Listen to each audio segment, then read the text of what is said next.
Hello my dear friend. जैसा कि मैंने लेक्चर 6 तक पढ़ा चुका हूँ और वीडियो अपलोड हो चुका है और ये मेरा लेक्चर 7 होगा।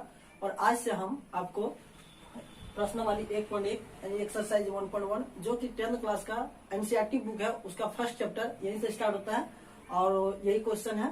क्योंकि मैंने क्वेश्चन पहले लिख चुका हूँ बिकॉज वो अगर यदि यहाँ पे अभी लिखता तो थोड़ा वीडियो मेरा ज्यादा बड़ा हो जाता है, आपको भी प्रॉब्लम होता है, इसलिए मैंने लिख चुका हूँ और आप शायद आपके पास बुक होगा तो आप देख लेंगे। अब जो है हम लोग इस क्वेश्चन को सॉल्व करते हैं और यहाँ से मेरा कंटिन्यू रहेगा कि आगे सॉल्व करना। ठीक है, इस चैप्टर जैसे मेरा वास्तविक संख्या रियल नंबर कंप्लीट होगा, फिर आगे जो भी चैप्टर होगा उसका जो भी थोड़ा बहुत जो भी की पॉइंट होगा जो कि हमको याद रखना है उस चीज को मैं बताऊंगा और फिर आगे उसका क्वेश्चन सॉल्व करवाऊंगा। ठीक है, तो आइए इस क्वेश्चन को देखिए कि कैसे सॉल्व करते हैं। एकदम बेसिक से आप सीखते हैं, सीखिए कंप्लीट, कोई दिक्कत नहीं। ठीक है, तो सबसे पहले मैं थोड़ा सा साइड रहता हूँ। ये चीज देखिए कि निम्नलिखित संख्याओं का एचसीएफ ज्ञात करने के लिए अगर हमको बोलता है कि निम्नलिखित संख्याओं का एचसीएफ ज्ञात करें तो हम लोग ज्ञात करते हैं कैसे, वो भाग प्रोसेस से, वो भी हम आपको बताएंगे थोड़ा सा। ठीक है, लेकिन यहाँ पर कि ज्ञात करने के लिए जो है यूक्लिड विभाजन और यहाँ पे देख रहे हैं एल्गोरिथ्म का प्रयोग कीजिए। ठीक है, यही मेन पॉइंट है कि एल्गोरिथ्म का प्रयोग कीजिए। यहाँ पे यूक्लिड विभाजन एल्गोरिथ्म का प्रयोग कीजिए। तो यहाँ पे थोड़ा सा हमको अलग करना पड़ेगा, जो कि मैंने पिछले लेक्चर में बता चुका हूँ कि वो कैसे करते हैं थोड़ा बहुत, लेकिन मैं फिर से इसको समझाने की कोशिश करूंगा और आप इसको समझेंगे। ठीक है, तो चलिए मैं सबसे पहले यूक्लिड विभाजन एल्गोरिथम का प्रयोग करके, तो इसको प्रयोग करके नहीं, अगर यदि हमको ऐसे नॉर्मली कोई पूछा जाए कि इसका एचसीएफ फाइंड करें तो हम कैसे करते थे बचपन में, कैसे कर सकते हैं। ठीक है, उस चीज को यहाँ से थोड़ा सा बताते हैं। फिर जो है इस दोनों नंबर को यूक्लिड विभाजन एल्गोरिथम की विधि द्वारा हम आपको एचसीएफ फाइंड करके दिखाएंगे। ठीक, तो चलिए आइए। तो सबसे पहले देखिए वो नंबर क्या है, दो सम संख्या है। संख्या एक क्या है, 135 है और 225 है। ठीक है, इसका फाइंड करना हमको एचसीएफ क्या होगा, ये चीज फाइंड करना है। तो आइए देखते हैं हम लोग तो कैसे करते थे हम लोग। पहले 135 जो है, इस चीज को आपको एक प्रकार से रफ वर्क समझिए। ठीक है, इसको उतारना नहीं है आपको। फिर हमें इस प्रोसेस से जो बोला कि इसको कैसे नोट करना है, कैसे सॉल्व करना है, वो चीज मैं यहाँ करके दिखाऊंगा, उस टाइम आपको नोट करना है। ठीक, तो 135 में 200 हम 25 किए भाग दिए। हम लोग इस चीज को जनरली सोचते हैं कि इस नंबर से इसमें भाग दें, यानी कि वही कि इसको कितना से मल्टीप्लाई करेंगे जो कि इतना आ जाए, या फिर इसके पास, यानी कि इसके कम ही होना चाहिए लेकिन इसके पास आ जाना चाहिए। तो अगर देखिए 135 को 2 से मल्टीप्लाई करते हैं तो 270 हो जाएगा, लेकिन यहाँ पे 225 है तो 2 से मल्टीप्लाई नहीं करेंगे, यानी कि हम एक बार करेंगे तो एक बार यानी कि 1 की। अब हम जानते हैं कि इस दोनों को मल्टीप्लाई करके लिखते हैं, तो 35 को 1 से मल्टीप्लाई करेंगे 135 होगा, तो 135 हम यहाँ पे लिखे, उसके बाद इसको माइनस किए, यहाँ से माइनस करके तो माइनस कर जानते हैं घटाना, यानी कि 5 है 5 है 0। और यहाँ पे देखो ये 2 हो गया, एक इससे 5 12, 12 में 3 गया 9, यहाँ पे बचा था मेरे पास एक में जाएगा 0। ठीक है, तो उसको हम लोग नहीं लिखते आगे नहीं लिखते, तो 90 बच गया।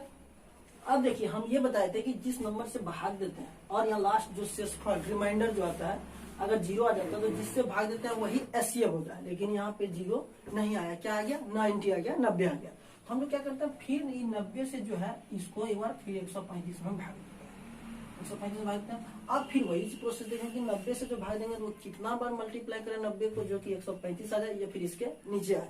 तो देख रहे हैं कि 90 को और 2 से मल्टीप्लाई करेंगे तो 9 दूनी 18 यानी कि 180 आ जाएगा, लेकिन हमको 1 से मल्टीप्लाई करके 90 ही लिखना है, क्योंकि वो अगर यदि 2 से करेंगे तो अधिक हो जाएगा, लेकिन 1 से करेंगे तो इसके नजदीक आएगा, यानी कि उससे कम ही आएगा। ठीक है, यहाँ पे फिर हम 1 लिखते हैं, यहाँ पे हम 90 लिखते हैं। अब देखो 90 अगर माइनस करेंगे तो यहाँ 5 और 13 में 9 गया, 9 5 और 9 4 13। ठीक है, 4, यानी कि मेरा रिमाइंडर कितना आ गया 45 आ गया, दोनों को माइनस किया 45। फिर वही प्रोसेस आ गया कि 0 नहीं आया, तो फिर एक बार इससे इस नंबर में भाग देते हैं। देखिए शायद आपको दिखता होगा इधर, अगर देखने में प्रॉब्लम हो तो इधर आप माइनस कीजिएगा। ठीक है, तो यहाँ पे 2 बार में करेंगे, यहाँ 90 यानी कंप्लीट, ये माइनस करेंगे 0 आ गया। जब ये कंप्लीट 0 आ गया तो ये किससे लास्ट में भाग दिए थे हम 45 से, तो ये जो नंबर मेरा हो गया क्या हो गया एचसीएफ। ये एचसीएफ जो हम निकाले ये सिंपल प्रोसेस से निकाले, सिंपल तरीके से निकाले, जो हम लोग पहले जानते हैं सॉल्व करने। ठीक है, लेकिन हम लोग अभी 10th क्लास में अगर पढ़ रहे हैं तो ये इस प्रोसेस तो हम लोग नहीं फाइंड कर सकते, क्योंकि वो बोल दिया है कि यूक्लिड विभाजन एल्गोरिथम का प्रयोग करके कीजिए। इस प्रोसेस से हम लोग कैसे करते हैं उस चीज को देखते हैं, इसको मिटा देते हैं। ठीक है, फिलहाल या फिर रहने देते हैं। ठीक, आप इसको समझने के लिए आप समझिए इसको। ठीक, आप इसको थोड़ा सा ये कर दिया, ये समझने के लिए आपको, ठीक है। ये हम इसलिए बताए क्योंकि कहीं ना कहीं इस चीज को आप जान रहे हैं, ठीक है, तो ये आपको क्लियर रूप से समझ में आ गया होगा और इसी बेसिस पर हम इस चीज को बनाएंगे। तो आपको यहाँ से रिलेट करके बनाएंगे तो आपको ज्यादा इस चीज को समझ में आएगा। तो जब हमसे इस तरह का पूछा जाए कि यूक्लिड विभाजन एल्गोरिथम का प्रयोग करके, तो हम सबसे लिखेंगे कि यूक्लिड विभाजन एल्गोरिथम विधि द्वारा, ये तो हमको लिखना पड़ेगा। यहाँ पे लिखेंगे सॉल्व लिखेंगे, देखिए सॉल्व लिखे, सॉल्यूशन या सॉल्व किए, और उसके बाद हम लिखेंगे यहाँ पे, देखो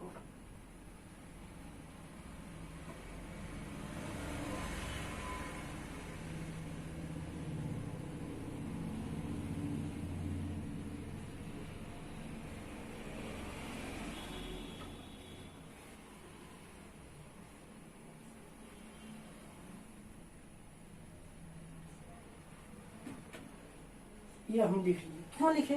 क्योंकि इसका जो एचसीएफ हम फाइंड कर रहे हैं तो इस प्रोसेस से कर रहे हैं, इस विधि से कर रहे हैं, इसलिए हमने लिख दिया कि हाँ यूक्लिड विभाजन एल्गोरिथम विधि द्वारा, ठीक है। अब विधि द्वारा क्या है, हम इस चीज को आप लोग को पहले बता चुके हैं, ए बराबर बी क्यू प्लस आर, ठीक है। आर हम ऑलरेडी आपको बता चुके हैं।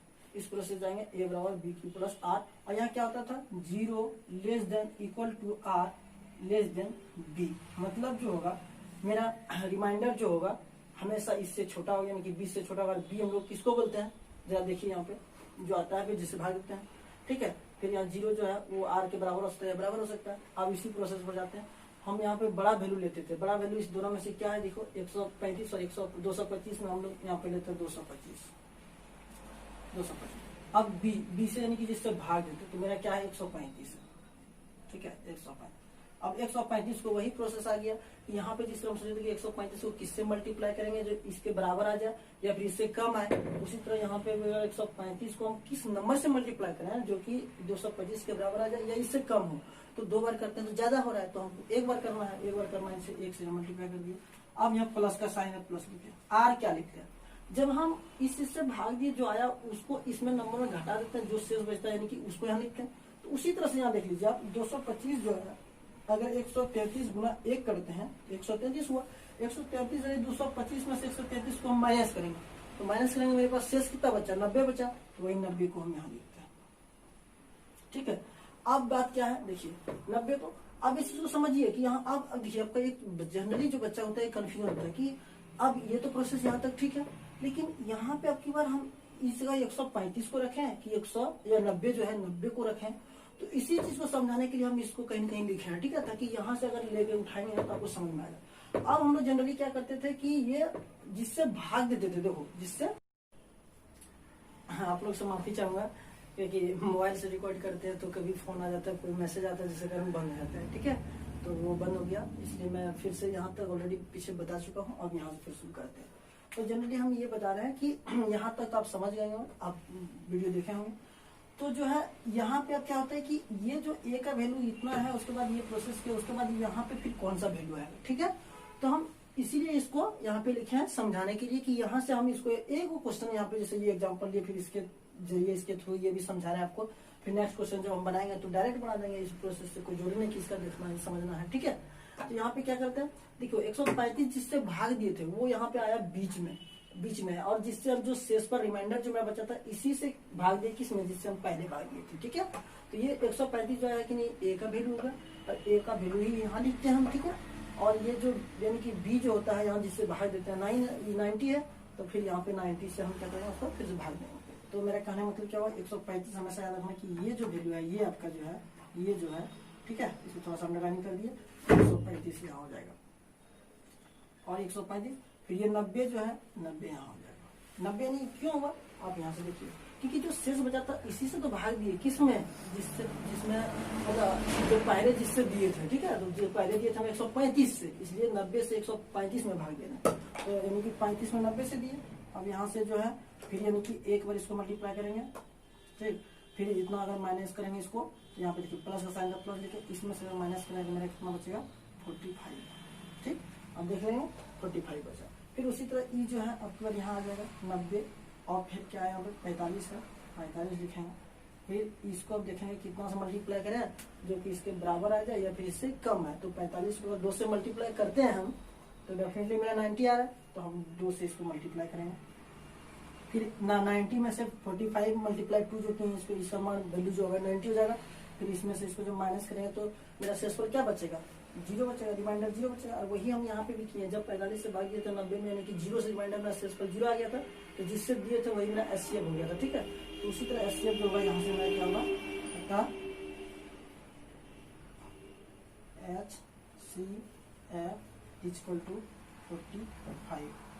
ठीक, ये मेरा आंसर हो गया कंप्लीट। एक और जो है, एक मिनट, जैसे कि यहाँ पे एक चीज हमेशा आपको देखना है कि जो एचसीएफ जो आता है, जिस नंबर का भी एचसीएफ हम लोग लेते हैं, जिस नंबर का मतलब एचसीएफ लेते हैं, वो एक ऐसा नंबर होता है, जो एचसीएफ मतलब एक ऐसा नंबर आता है, एक ऐसा वैल्यू आता है जो दी हुई संख्या या जिसका एचसीएफ है, मतलब जो दी हुई संख्या है, इस नंबर से अगर उसमें भाग करें तो वो पूरी से भाग लग जाता है। जैसे कहने मतलब क्या हुआ कि अगर यदि हम 45 से अगर 135 में, 45 मतलब 135 में 225 में भाग लगाए तो पूर्ण रूप से कट जाएगा। ठीक है, जिसकी खासियत, लेकिन यहाँ आपको समझना नहीं है, ऐसे हम बता दिए। आगे हम एचसीएफ जब आपको पूरी तरह से डिटेल पढ़ाएंगे, उसमें इसका बहुत सारा पॉइंट बताएंगे, बहुत सारा क्लियर बताएंगे। ठीक है, चलिए मैं अब नेक्स्ट क्वेश्चन आइए। जैसा कि आप यहाँ पे देख रहे होंगे लिखा हुआ क्वेश्चन, 1 नंबर मैंने बता चुका हूँ, ये 2 नंबर क्वेश्चन है, ये 3 नंबर क्वेश्चन है। ठीक है, तो फिर इसको हम सॉल्व करेंगे, फिर इसको सॉल्व करेंगे। ठीक है, तो सबसे पहले हमको वही सॉल्व लिखना है, सॉल्यूशन। अब मैं उस एग्जांपल को नहीं ले रहा हूँ जो यहाँ पे पिछला जो मैं क्वेश्चन करवाया उसमें जो यहाँ पे एग्जांपल तो समझाया वो नहीं कर रहे हैं, आप इसको डायरेक्ट कर रहे हैं। ठीक है, तो यहाँ पे फिर हमको यही लिखना है कि यूक्लिड विभाजन एल्गोरिथम विधि द्वारा, तो हम इसको लिखिए देते हैं फिर से।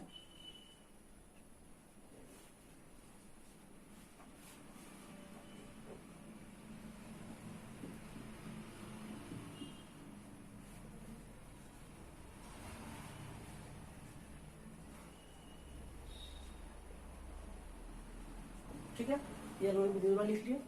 अब इसमें फिर हम वही जानते हैं,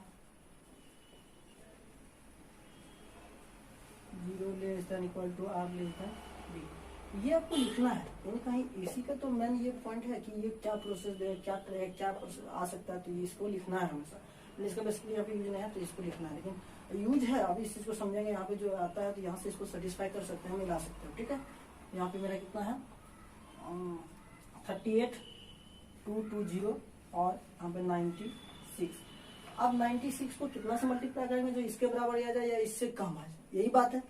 तो आप देखिए, अब जब इस तरह बड़ा नंबर है तो आपको थोड़ा सा तो प्रैक्टिस करना ही पड़ेगा, और यही तो काम है टीचर का, जो कि एक बार उसको बता देना, कहीं ना कहीं वो उस चीज को रिपीट करे, बार बार कोशिश करे और उस चीज को समझ जाए।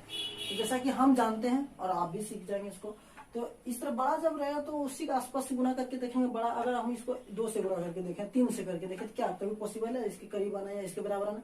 तो हम इसी के आसपास का कोई बड़ा नंबर लेंगे जो कि मल्टीप्लाई करेंगे, आगे देखें, मतलब देखेंगे कि ये होगा क्या।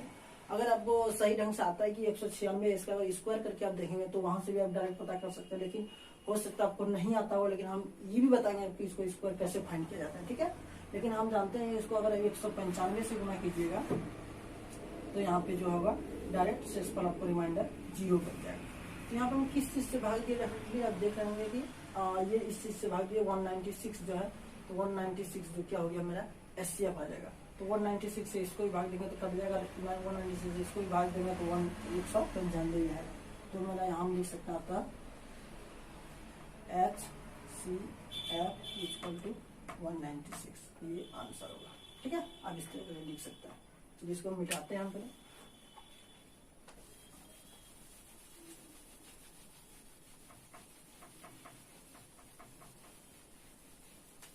दो नंबर हो गया। अब हम 3 नंबर को सॉल्व करते हैं। 3 नंबर में सबसे बड़ा वैल्यू जो है वो हमेशा A का मान होता है, और जो छोटा होता है उसी से तो भाग देते हैं, इसलिए हमें इसको हमेशा यहाँ पे लिखना है हमको 8, 6, 7। आप यहाँ पे नंबरिंग सिस्टम से कर लेंगे। ठीक है, हम जैसे यहाँ पे 3 नंबर क्वेश्चन बता रहे हैं तो आप एक साथ लिख दें, फिर यहाँ आप जो क्वेश्चन है उसके नीचे आपको ये लिखना है। फिर यहाँ पे देखो 255 है। अब 255 को हम किससे मल्टीप्लाई करेंगे जो इतना आ जाएगा। ठीक है, तो उसी तरह सोचेंगे कि 1 से करें तो इतना हो जाएगा, 2 से करते हैं तो यानी कि 55 दूनी कितना होगा 110, 2 दूनी 4 यानी 510। तो इसको 3 बार में करके देखते हैं, तो 3 बार में चलो करके देखते हैं कितना आ जाएगा। यहाँ पे कर लेते हैं हम, और देखिए अब यहाँ पे रब थोड़ा सा करते हैं, 5 तिया 15 और फिर 5 तिया 15 1 16 और 3 दूनी 6 1 7, इतना है। लेकिन इसमें से इसको अगर माइनस करेंगे हम, यानी कि 8 6 7 यही है। इसको माइनस करेंगे 7 में 5 2 0 1 102 आएगा। ठीक है, मतलब रिमाइंडर में कितना बच गया 102 बच गया। तो 102 को हम क्या लिख सकते हैं, यानी कि 102 लिख सकते हैं। ठीक है, फिर इस चीज को हम यहाँ पे लिखेंगे जो ये हम पिछला वीडियो में मतलब पिछला जो क्वेश्चन सबसे पहला क्वेश्चन जो बताया उसमें पूरा डिटेल आपको बता चुका हूँ, इसलिए मैं इसको जल्दीबाजी बना रहा हूँ। आपको ऐसा नहीं लगना चाहिए कि मतलब वो खुद बना रहा है खुद समझ रहा है, लेकिन ऐसा नहीं होना चाहिए। और आपको प्रॉब्लम तो तब कमेंट करके हमको बता सकते हैं कि थोड़ा धीरे धीरे बताइए या फिर इसको एक बार और बताइए, जो भी बोल सकते हो। फिर हम 255 यहाँ लिखेंगे 255। फिर जो शेष बच जाता है इसी चीज को हम भाग देते हैं तो फिर वही देखेंगे 102 को हम किस नंबर से गुना करें जो इसके पास आ जाए या फिर इसके बराबर आ जाए। तो हम देखते हैं कभी 2 का मल्टीप्लाई करेंगे, अगर मान लो कि 2 पंच 10 यानी कि इस तरह संभव ही नहीं है। तो फिर इसको देख लेते हैं, एक बार में अगर हम कर दिए तो 202, 102 दो बार में किए तो 204 आ गया। ठीक है, तो 204 यानी कि 2 बार में किए तो यानी कि 2 दूनी 4 और 100 दूनी 200 मतलब 200 कितना गया 204 आ गया। मेरा रिमाइंडर कितना बच गया 51 बच गया। ठीक, 51 बच गया। फिर 102 को हम यहाँ पे लेंगे, हमेशा याद रखना ये वाला लेते हैं आगे। ठीक, ये वाला लेते हैं उसके बराबर और हमेशा भाग देते हैं इस जो शेष बचता है उससे। तो शेष मेरा 51 बच गया। अब 51 से हम अगर 2 से मल्टीप्लाई करेंगे 51 दूनी 102। अब क्या रिमाइंडर मेरा 0 बच गया, ये 0 बच गया यहाँ पे। ठीक है, 0 बच गया यानी कि कंप्लीट हो गया। तो हम किससे भाग देते हैं 51 से, तो अतः SCF = 51 हो गया। चलिए आप इस 3 क्वेश्चन को ही आज भर कीजिए और प्रैक्टिस कीजिए। ठीक है, फिर नेक्स्ट